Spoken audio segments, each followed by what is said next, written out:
palavra de Deus, esse evangelho é bastante conhecido. É um evangelho que é utilizado em muitos retiros. Normalmente, uma das palestras que tem na maioria dos retiros que se faz é o evangelho do filho pródigo, esse evangelho que nós lemos hoje. Porém, normalmente esse evangelho ele é utilizado olhando sempre a atitude do primeiro filho, a atitude, aliás, do jovem que foi embora de casa, que se afastou, que gastou todos os bens do pai e que agora volta arrependido, né, pedindo perdão. Normalmente se olha esse texto nos retiros.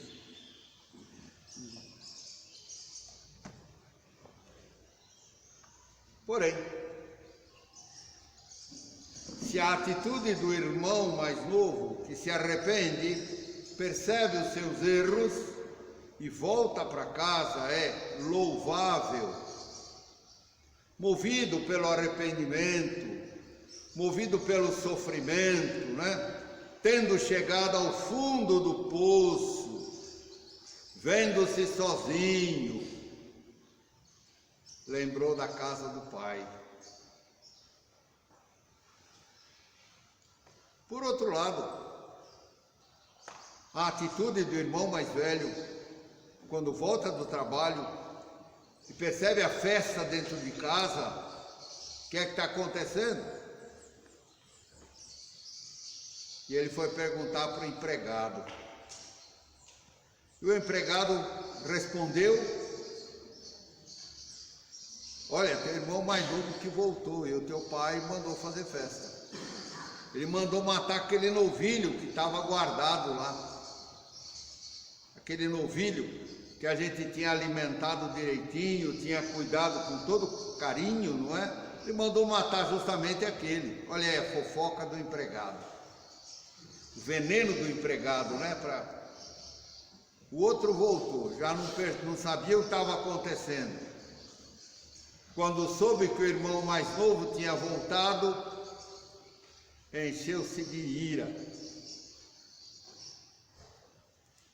O empregado joga mais uma sementinha, né? Mais uma brasinha no fogo, e ele então fica louco da vida, né? Louco da vida, e cresce no seu coração um outro sentimento, sentimento de inveja. Mas eu estou sempre com você, pai. Eu faço tudo o que você manda, pai. Eu trabalho pra caramba aqui e você não me dá nada. Mas esse canalha sem vergonha, safado, para lá, gastou todo o dinheiro que você deu para ele, torrou tudo. Agora ele volta e você faz festa.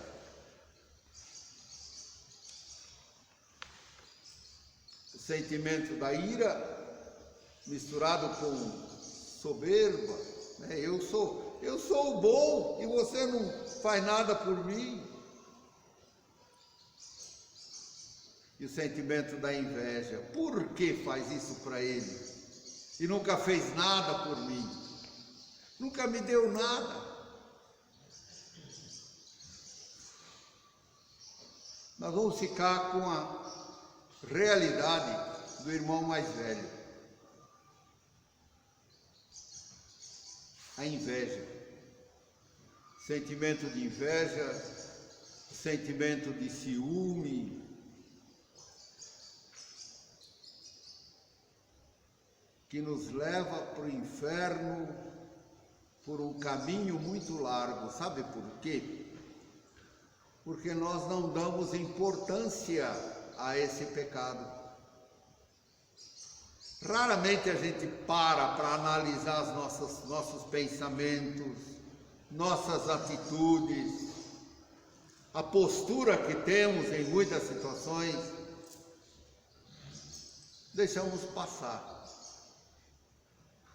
por inveja, porque temos inveja, que gostaríamos de estar no lugar do outro. Por que que Deus dá isso para ele e não dá para mim?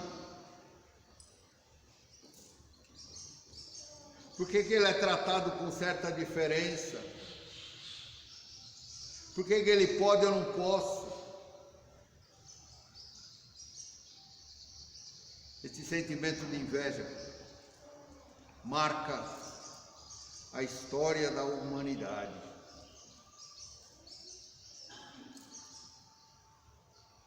Por que é que Satanás se veste como uma serpente e no paraíso tenta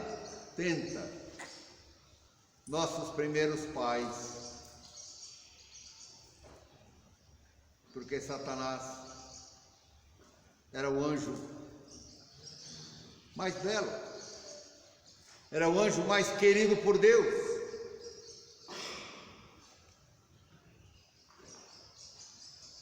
E se você olha lá no Apocalipse, no capítulo 12, vai falar da guerra, né, que houve entre os anjos. E Satanás queria ser igual a Deus, igual com inveja de Deus, queria ser igual a Deus. E foi precipitado no mais profundo do inferno. A inveja o precipitou no inferno. Satanás jamais viu o rosto de Deus. E como ele iria aceitar agora que o ser humano, criado por Deus, pudesse ver o rosto de Deus? Não, eu é que tenho que ver o rosto de Deus. Se eu não posso, ele também não pode. O ser humano também não pode. Que tentação. E no que Adão e Eva são tentados? Exatamente no seu orgulho. Se vocês comerem da fruta, vocês serão iguais a Deus. Olha, serão iguais a Deus. Suscitou o sentimento de inveja no coração de Eva. Eva, por sua vez, suscita o inveja no coração de Adão. E eles comem do fruto, desobedecem e, levados pela soberba e o orgulho, foram precipitados para fora do paraíso. Ainda no início da criação, você encontra Caim e Abel, que ofereciam sacrifício. Abel buscava os melhores frutos para oferecer. Caim recolhia aqueles frutos que já estavam no chão, caídos. E na linguagem figurada, né, a Escritura diz que a fumaça do sacrifício de Abel subia para os céus, e a fumaça do sacrifício de Caim rastejava pela terra. E Caim, olhando a Abel, ficou com inveja do seu irmão. Por que a fumaça do sacrifício dele vai para o céu e a minha não vai? Por que ele é melhor do que eu? A atitude de Caim: vai e mata seu irmão. Ficou pior ainda, né? E depois você vai buscando na Escritura outras situações. Moisés, com o povo no deserto, sobe o Monte Sinai para receber das mãos de Deus as tábuas da lei. recebe as tábuas da lei e Deus diz a Moisés: Moisés, desce, desce, porque o povo esqueceu de mim, desce, porque criaram outro Deus, desce, desce. E por que criaram outro Deus? Por que fizeram um bezerro de ouro? Porque tinham inveja de Moisés. Por que Moisés pode subir a montanha? Por que Moisés pode falar com Deus e nós não? Vamos criar um Deus nosso com o qual nós podemos falar. E você vai mais à frente na Escritura, você encontra o rei Saul que quer matar Davi. Por quê? Por ciúme, por inveja. Porque Davi é mais belo do que eu. Porque Davi em tudo, ele é melhor do que eu. Tenho que matá-lo, tenho que tirá-lo do caminho. Porque ele pode tomar o meu lugar. Ele pode assumir o reino. Ele pode me matar. Vou tirá-lo do caminho.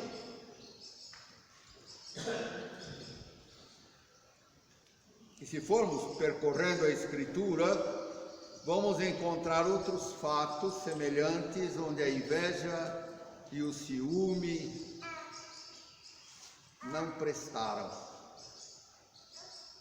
Se vamos olhar entre os apóstolos, encontramos lá, entre eles discutindo, quem seria o primeiro, quem seria colocado à direita e à esquerda.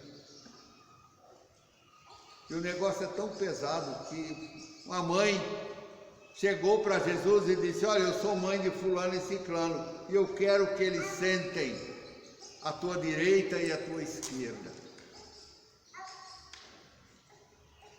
E se nós olharmos a história da humanidade, né? Quantas vezes alguém matou alguém por causa de inveja, por medo de perder o seu posto, o seu poder, por medo de perder o reino, de perder o governo, de perder alguma coisa. E porque é assim, quanta coisa se perde. Se cada um de fato buscasse ocupar o seu lugar e fizesse bem aquilo que lhe compete fazer, como tudo seria melhor, como tudo caminharia melhor, seja na igreja, seja na sociedade, seja na comunidade, seja na família.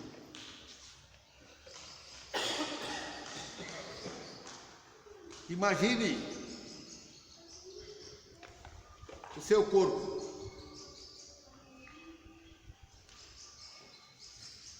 Imagina seu corpo, é muito simples. No seu corpo existe equilíbrio. Você de repente passou num lugar, olhou, ficou com vontade de tomar sorvete. Primeira coisa, você pensou: tenho dinheiro para comprar o sorvete? Olha, seu cérebro agindo em teu favor. Segundo, preciso caminhar até lá para comprar o sorvete. Seus pés colaboraram com isso. Preciso falar que eu quero comprar um sorvete. Preciso olhar qual o sabor de sorvete. Olha, sua boca, né, suas cordas vocais, seus olhos, seus ouvidos escutando o que o vendedor do sorvete fala. Depois a sua língua, não é? Seu aparelho digestivo para poder saborear o sorvete. Tudo concorrendo para que aquele pequeno momento, né, fosse algo tão bom. Nosso corpo é assim, o nosso modelo. Como igreja, somos o corpo místico de Jesus Cristo. Jesus é a cabeça, nós somos os membros. Em São Paulo, na primeira carta aos Coríntios, capítulo 11, 12, onde ele fala, comparando a igreja, a comunidade com o corpo. Ele diz, imagina, se o pé começasse a pensar, olha, eu não quero ser pé não, eu não quero ficar cheirando de chulé não, eu não quero carregar todo esse peso sobre mim, eu não quero. Eu quero ser o olho que enxerga as coisas, que vê a beleza, né? Eu como o pé fico dentro do sapato, dentro da meia. Eu não quero, eu quero ser olho. Eu quero ser orelha que escuta a música, que escuta tanta coisa bonita. Imagina o que aconteceria com o nosso corpo se de repente fosse possível essa desarmonia.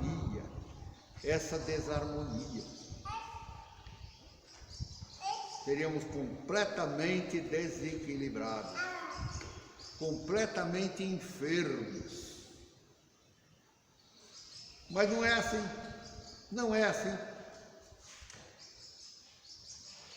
Na criação tem o dedo de Deus, por isso a criação é perfeita. Mas Deus nos criou com vontade e liberdade. São duas grandes graças, são dois grandes dons. Porém, nesses dons que nos faz ser imagem e semelhança de Deus, vontade e liberdade, exatamente aí mora a nossa desgraça. Por causa dessa vontade, tantas vezes, doentia, essa liberdade tantas vezes mal compreendida e mal utilizada, nós nos autodestruímos. E muitas vezes levados pelo ciúme, levados pela inveja.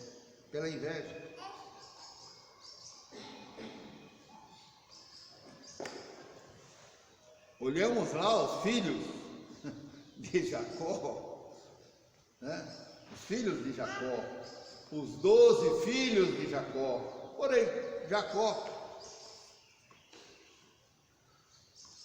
se dava mais em termos de temperamento, de relacionamento com José. E os outros irmãos disseram, não, por que o nosso pai dá atenção para José? Ele não dá atenção para nós. O que é que fizeram? Por inveja de José, por ciúme de José, venderam José como escravo. Mas quando veio a miséria, quando veio a fome, eles foram ao Egito, onde José era o vice-rei, o vice-presidente. E quando eles chegaram, foram atendidos por José. E José os recebeu, José os acolheu. José deu tudo o que eles precisavam e mais ainda. Quando eles viram José, disseram uns para os outros, e agora? E agora? Ele é alguém muito importante, ele vai nos matar, ele vai nos destruir, ele vai se vingar daquilo que nós fizemos com ele. Mas não, José ficou muito feliz por encontrar seus irmãos e deu um jeito de trazer também o seu pai para o Egito, para que seu pai também, e seu irmão mais novo, Benjamim, não passassem fome, não passassem necessidade. E José acolheu seus irmãos e partilhou com eles tudo aquilo que era possível, não teve inveja, não se vingou daquilo que eles fizeram, ao contrário, respondeu com amor e com carinho a toda aquela inveja, a todo aquele ciúme. Inveja mata, não que mata o corpo, não. Inveja mata o espírito, ciúme mata, leva você para o inferno. Por quê? Porque você não quer ser aquilo que Deus criou você para ser, você sempre quer ser o outro. Você não quer ocupar o seu lugar, mas você quer ocupar o lugar do outro. É a história da fruta do vizinho, né?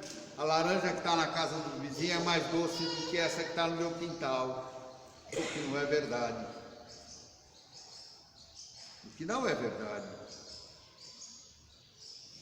Então, quando nós temos inveja, ciúme, quando nós não ocupamos o nosso lugar, mas queremos ocupar o lugar do outro, nós destruímos aquilo que está na nossa mão e aquilo que está ao nosso redor. Jesus no Evangelho diz assim, olha, quem não colhe comigo, espalha. Pois é, quem tem inveja e ciúme não colhe junto, espalha. E quando a gente espalha, o vento leva, não sobra nada. Não sobra nada. A segunda leitura, São Paulo diz assim, agradeço àquele que me deu força, Cristo Jesus nosso Senhor, pela confiança que teve em mim, ao designar-me para o seu serviço, a mim, que antes blasfemava, perseguia e insultava, mas encontrei misericórdia, porque agia com a ignorância de quem não tem fé. Transbordou a graça de nosso Senhor com a fé e o amor que há em Cristo Jesus. Eu posso tomar essas palavras de Paulo e colocá-las na minha vida.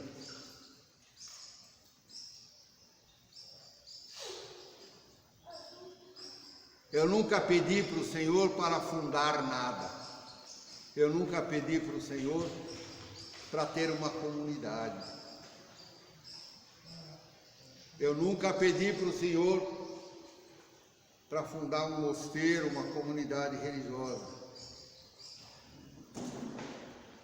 Graças a Deus, eu sempre fui alguém bastante equilibrado.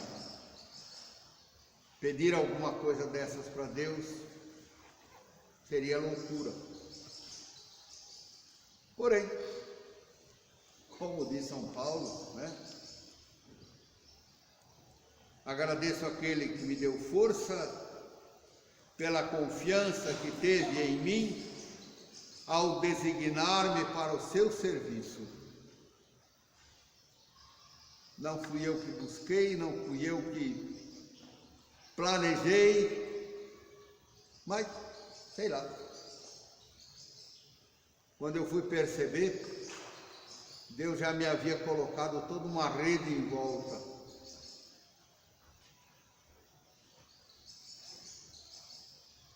Né, com aquela história infantil das duas crianças que foram passear no mato, porque alguém disse que tinha alguma coisa lá no meio do mato, uma planta, uma árvore, uma fruta, e elas resolveram ir até lá. E o Joãozinho e a Maria foram marcando, né, o caminho com alguns grãos de milho, para saber depois como voltar. Porém, algum pássaro comeu os grãos de milho e não tinha mais como voltar para casa. Pois é, a mesma coisa. Eu fui marcando o meu caminho com grão de milho, o passarinho comeu tudo. Eu não tinha mais como voltar. O negócio era seguir em frente. Para seguir em frente, só buscando em Deus a força para poder fazer tudo isso. E ainda hoje é assim. E Deus aos poucos foi colocando uma porção de gente do meu lado.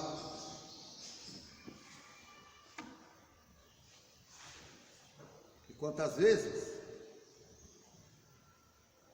encontrei pessoas que queriam ocupar o meu lugar, sem nenhum problema. Tiro tudo, entrego nas suas mãos. Quer o cajado também? Ótimo, é seu. Mas quem assume o cargo, assuma também os encargos. Encargos.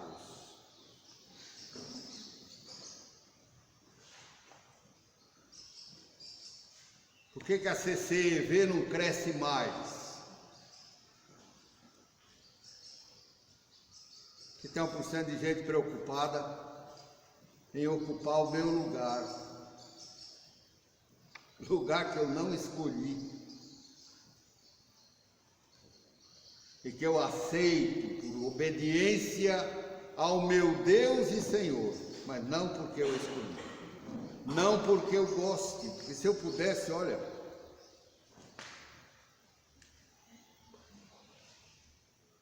não sei como voltar para trás.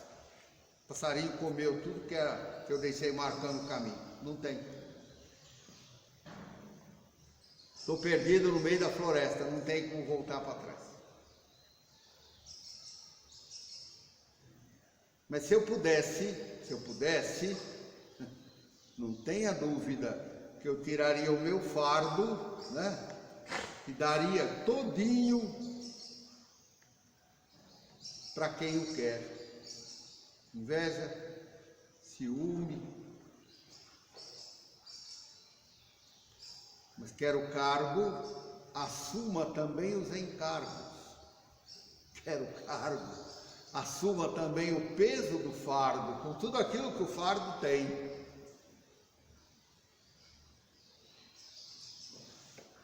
Ciúme, está cheio de ciúme, cheio de ciúme. Isso é no meio do povo de CCEV, isso é no meio dos irmãos que já passaram por aqui. Alguns de vocês conhecem um pedaço dessa história.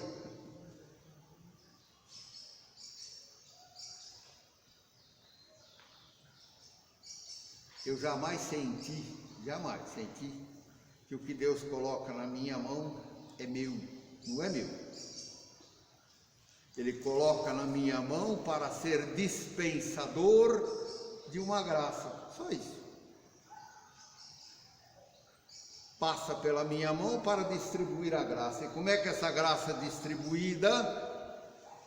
Quando você tem espaço, todo espaço que quiser, todo espaço do mundo, para participar comigo desta graça.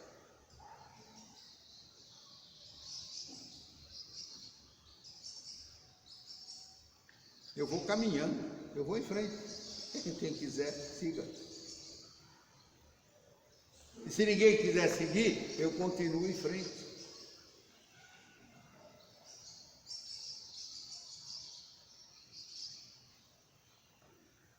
É um fardo pesado? É pesado, sim. É difícil? Muito. Precisa muita graça de Deus, precisa muita bênção, muita bênção. Muita. Precisa de muita sabedoria, precisa de discernimento.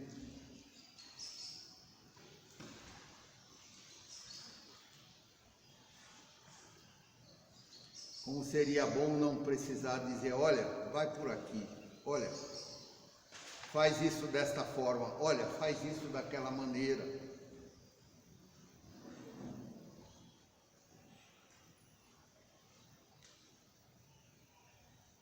Quem não conhece a história, vem aqui no Vale da Páscoa e olha, diz, nossa, Quanta coisa que tem aqui. Pois é, não tinha nada. Não tinha nada. Tudo que está aí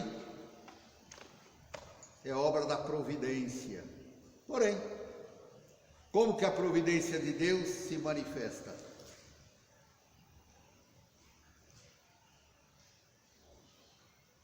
Se manifesta assim.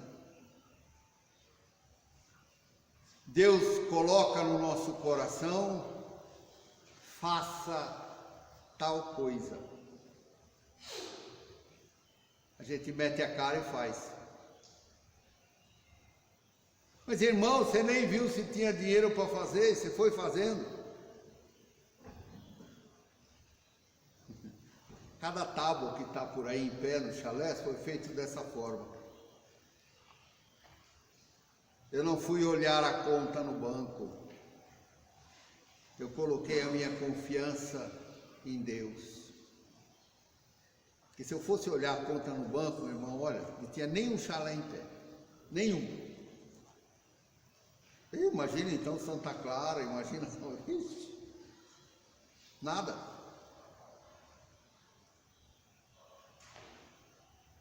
A fé não é uma virtude lógica. A fé significa confiar no Senhor. A fé significa, quando ele diz, vai para a direita. Por mais que na sua cabeça pareça absurdo, vá para a direita. Abraão, junta as tuas coisas e vai para onde eu te mostrar. E se você olhar o texto lá na Escritura, você vai ver que Abraão partiu. Juntou tudo que era dele, os empregados, a ovelha, o gado, sei lá o que, e partiu, começou a andar. E Deus foi mostrar para ele, foi mostrando, guiando, conduzindo, aonde que Abraão deveria chegar. Caminhar na fé. CCEV é um caminho na fé. Mosteiro da Esperança é um caminho na fé.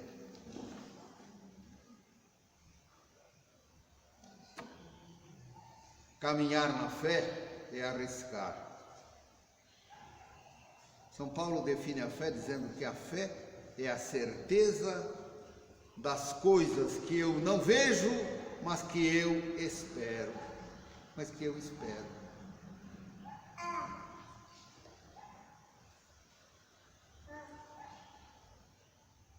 Há muita gente que trabalha, há muita gente que se empenha na CCEV, graças a Deus. Graças a Deus. A obra caminha. Mas há muita gente como Saul, como Caim, que fica olhando para o outro e querendo fazer aquilo que o outro faz, em vez de fazer aquilo que deve fazer, e com isso atrapalha.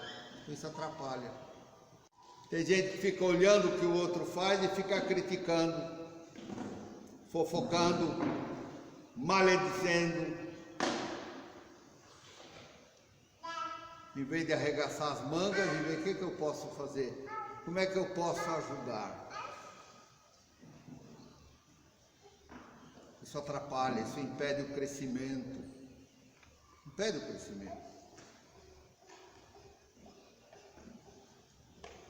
Ah, irmão, mas na CCV não tem isso. Ah, tem sim, tem. Mais do que você pode imaginar. Muito mais que você pode imaginar. Sempre teve.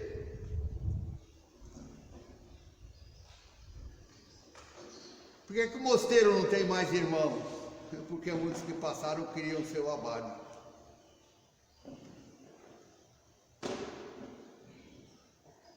E para muitos deles eu disse, olha, você quer ficar no meu lugar? Ó amigo, que bom que tem alguém que fica no meu lugar. Aí eu vou viver a minha vida, aí eu vou descansar. Só que na hora do vamos ver, ó, por aqui. Ninguém quer, só querem o cargo, mas não querem os encargos. É assim.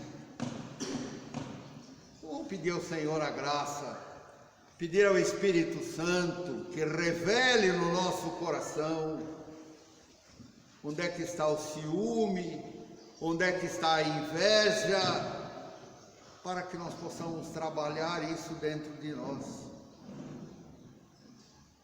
E não sejamos como o irmão mais velho. Mas alguém é vitorioso? Celebremos junto a vitória. Louvemos juntos o Senhor pela vitória. Não, o irmão mais velho não quis participar da festa, não. Ele ficou remoendo dentro dele. Eu estou sempre aqui, meu pai não me dá nenhum cabrito para fazer festa, meu pai nunca fez um baile aqui em casa, meu pai não sei o quê, papapá, ficou, né?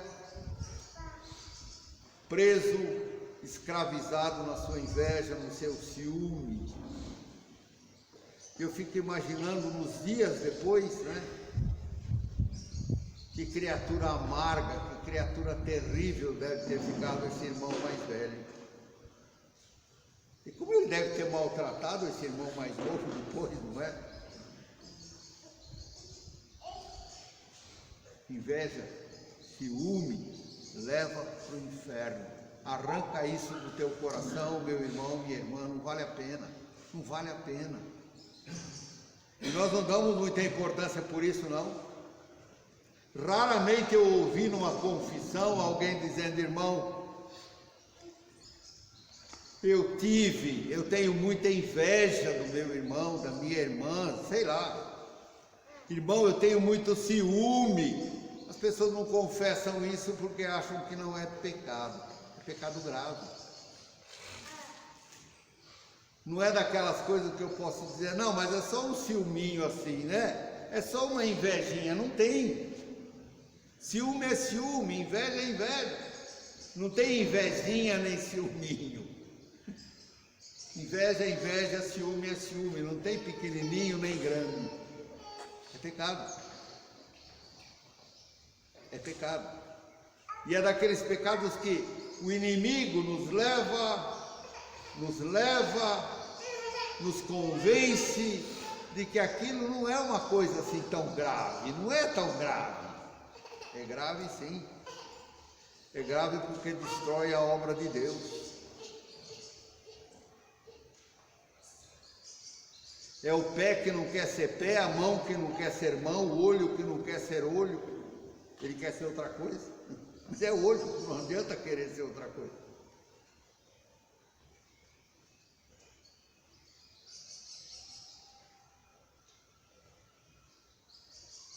Se Deus me colocou à frente, não fui eu que escolhi. Não é por mérito meu absolutamente nenhum. Não tenho mérito nenhum para fazer o que eu faço. E Deus escolheu. E com tudo aquilo que Ele me permitiu viver e que me esfregou bem esfregado,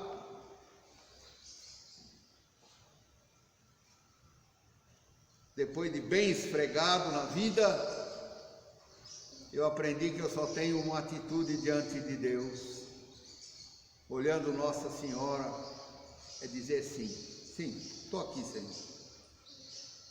Não sei o que você está querendo, não sei onde você vai levar tudo isso, não sei o que você vai fazer, mas eu estou aqui, Senhor. Como servo da esperança, cada dia ao abrir os olhos, eu digo: Senhor, eis-me aqui para fazer a vossa vontade, manifeste-a. Eu sei que por mim eu nada posso, sou pobre, pecador, miserável, mas eu conto com a tua graça. Se eu tiver a tua graça, Senhor, eu vou em frente. Então, cada dia renovar o meu sim para aquilo que Deus me pede. Dói sim. Nós ontem fizemos a reflexão sobre a cruz, né? Dói sim, pra caramba. Exige renúncia? Morre para ti mesmo, toma a tua cruz e me segue. Toma a tua cruz e me segue. E quando a gente tem inveja, tem o ciúme, né? Tarará, tarará, tarará, a cruz da gente fica mais pesada, porque é mais difícil para arrastar, né? Mas não tem problema, é para a glória de Deus. Eu quero o céu. Vale a pena suportar tudo isso? Vale, vale. Vale porque é o preço do meu céu e eu quero ir para lá. Mas se ficar no purgatório já não está bom? Não, não está não. Não quero purgatório não, eu quero o céu. Sofro tudo o que precisar, mas eu quero o céu.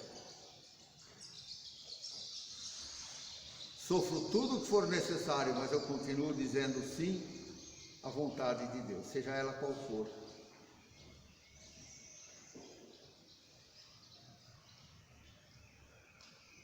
Aparentemente atrapalho as pessoas quando eu digo sim e as pessoas acham que irmão tem que pensar mais, irmão você não calcula, irmão você não sei o que, irmão, não, Deus falou é para cá, é para cá. Tem condição? Se for parar para olhar não tem não, mas eu tenho a fé. Se Deus está mostrando, Ele vai mostrar o resto do caminho. Se Ele está pedindo, Ele vai mostrar como fazer. Ele vai mostrar, Ele vai dar as condições. Meu irmão, minha irmã, cada pedra que foi assentada aqui, cada pedacinho de ferro, de lata que cobre esse templo, cada madeira que está ali no chalé, cada ladrilho, cada coisa que está aqui, é obra da providência. Repito, como é que tudo isso foi feito? Com muita briga. Muita briga.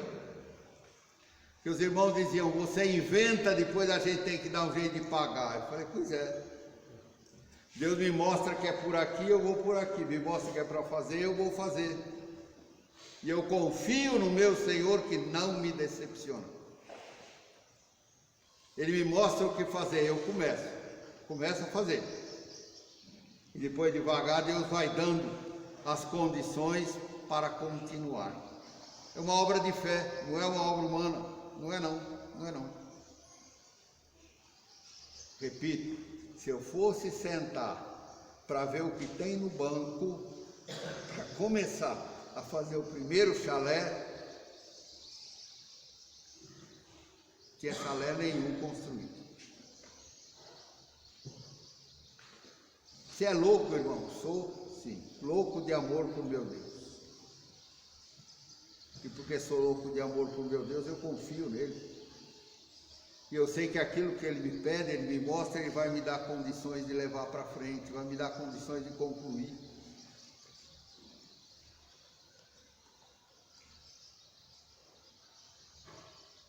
Daí dá condições.